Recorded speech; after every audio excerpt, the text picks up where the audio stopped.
मैं आपको जो वीडियो दिखाने जा रहा हूँ, इस वीडियो में बहुत ही खतरनाक घटना हुआ है। इस वीडियो को पूरा देखिएगा, समझ में आ जाएगा।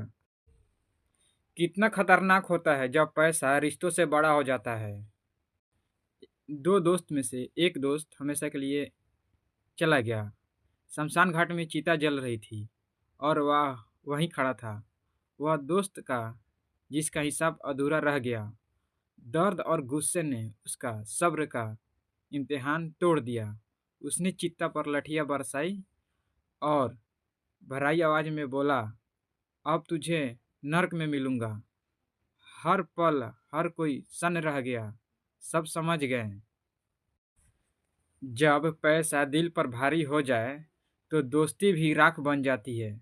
रिश्ते बचाओ, पैसे फिर कमा लिया जाएगा। स्टॉप राजा पेज को फॉलो करें।